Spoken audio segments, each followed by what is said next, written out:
about there, don't you think? Now, here we go. Isn't that nice? And then it says it's spinning. Globe of the world. And it turns around the sun if you want it to. What a beautiful object. Huh. What a beauty. Well, there's about 6 spinning tops I discovered at the last trip to the Nuremberg Toy Fair, which I'm very pleased with, and I want to show you. That's the first one from Klaus Wilk. I think he's going to develop it and have a second one spinning somewhere else or do something else, but that, even on its own, is a very, very pleasing thing to play with and to show children as well. So I'm going to enjoy demonstrating that. Here's something I didn't actually get from the toy fair itself, but I got it at the toy fair from an American friend who'd just come back from Japan. It's a spinning top made in Japan. It's got this funny pink structure to it, and what happens is when you set it spinning, those little pink things suddenly open up into petals of a flower. And when it slows down, I think it's probably a bit of gravity, brings them all together again. Isn't that a beauty? Quite a heavy top, it's got a good weight there, but I love the idea of it suddenly pushed out with a bit of centripetal force and then closing back up again when the spin stops. That's a beauty. Well done, the Japanese. Here's another one from the German company. It's at least 3 stands had this actually.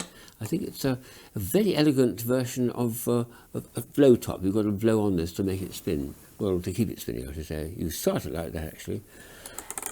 A bit slow, so let's do a bit faster. Here we are. Now bring it underneath me and blow on it. You'll find I can stabilise it very quickly. Here we go. Almost immediately you can stabilise it by speeding it up through the veins there. And every time it slows down again, you've got to bend over it and give it a blow, and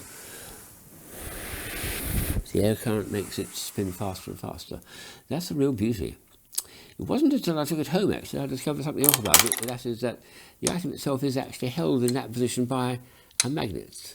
It does help to stabilise it. There's a little shallow dish there, but a magnet's underneath it, and that's a ball bearing, which will appreciate the magnetism and hold it together. So a very nice object, looks very pretty without it being spun, and then changes and looks somehow magical when it is spinning, I think. So real beauty that. There's about three companies or so showing that at Nuremberg. Here's a cute little thing now. These next two are both ones that require dimmer light. So this one, I think what you do is have it in a pub with a group of friends around you, and then when you set it spinning, you've got to see who's got to buy the next round of drinks. Well, you know what I mean. What happens is, to turn it on, you push down there, and now it's lit up, and we'll see whichever one that the red points to. Someone over there has got to buy the next round of drinks, so that one, I think. I'll set it spinning again. Almost down to me now, look at that. Oh well. There are 2 other functions, which is just flashing and then melting, which is quite sweet. But I love that movement. It's got this lovely spiral groove, and it's got a little ball bearing race underneath it, which helps to maintain its ease of spinning. So a nice one, that. And the last set of tops that I found were these ones here, which curiously enough are supposed to be spun upside down. You can spin them like this, but they don't do that for form, but you'll find they start lighting up, which is quite interesting. But it's not much fun because the lights are almost hidden. The idea is to turn each of these upside down and spin them. Slightly tricky this way around like that, and spin it and drop it down. If you can, set it spinning fast. Let's do one more go. A bit more. There we are. And another one. Oh, I can hear a noise too, which is nice. Bash him to him, that's right. Just about 3 going. Wow, look at that. Aren't they beautiful? So they look really elegant when they're inverted and light up. And certainly in a darkened room, I think they look fabulous. These. So tested spinning tops all came out of the same toy fair at Nuremberg, but the other little group of things I found at Nuremberg were puzzles from a friend of mine, Vladimir Krasnikov, who's been making puzzles like this for years and years and years. This is, I think, a particularly nice set of ones that he's designed in the last 12 months, because some of these were completely new to me. I hadn't seen them before. He's done 2 groups of types of puzzles here.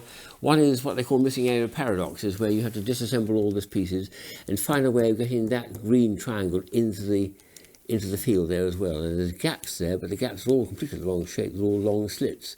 Somehow you've got to make a gap which is actually the shape of the triangle. It's quite tricky to do that, actually. But all these pieces come out, get the green piece in, and see if you can assemble the whole thing with that included in it. And the same idea there. That bit of white diamond has got to fit in. You can see it's slightly loose. There's certainly a long slit here with some space there, but by rearranging it, you actually create a little diamond-shaped space for it to go into. And my third and last one of this particular little subgroup is this one which he gave out at the puzzle party in Japan this last summer. This is a very nice idea. It's supposed to be Mount Fujiyama, in which it's missing its snow cap. So the idea is you've got to get the snow cap on top of the mountain. There's plenty of space there for it to go, but of course it's all the wrong shape. It's all long narrow slits again. But rearrange the pieces. There's only 4 pieces there, all funny shapes. But make sure you've got a snow cap to the top of the mountain, and then Mount Fujiyama appears as it should be. Nice set for that, and that's particularly nice, I think. And the last set are what they call parity ones, or you've got to get this. You've got to get the two. You've got to imagine there's an axis going down the middle of these pieces, and the 2 halves are exactly the same shape. That's not right. It's well, that might be right, except that he says for this one there's actually 6 different solutions to it, so I'm still struggling to even find one proper one. And this one is also a very tricky one. I think I can get these 2 pieces together, but that's not symmetrical, because there's no symmetry there. And the last one's even more puzzling, because he called it, the solution is a little boy. You've got to somehow put these 2 pieces together to create a little boy. There's his head, arms and feet, but symmetrical, and I can't see how it could be done. So something for you to puzzle over just by looking at it, I suppose. So a nice set of puzzles from Vladimir, and I was able to get all those. And one other puzzle I got from a friend, Howard Fleischer, was this one here, which I've known about for years, but he has a lovely compendium, a box that it comes into, and this is the core of the piece. It's a little flexible piece of stuff. And the idea is to make all sorts of shapes with it. There's a nice shape there. But then you've got to make letters of the alphabet, which I think is a nice idea. You've got to make an X, for instance. That's an X, isn't it? Yes, that's a sort of X. Put the 2 together there. You've got a letter Y. It's very nice. And there's another shape which is in the box, and I can't work out how to get to it, so I'm going to practice. But I have to say, after a while, I get tired of it, so I want to do something else. And I think I'm going to do chest exercises and see how it thinks of that. Yes, that's better, that's better. That's a good workout for the body, not the brain. Nice stuff at Nuremberg. It always is a great thrill to go to the fair, and it's one of my best weeks of my year. Wow. Wow.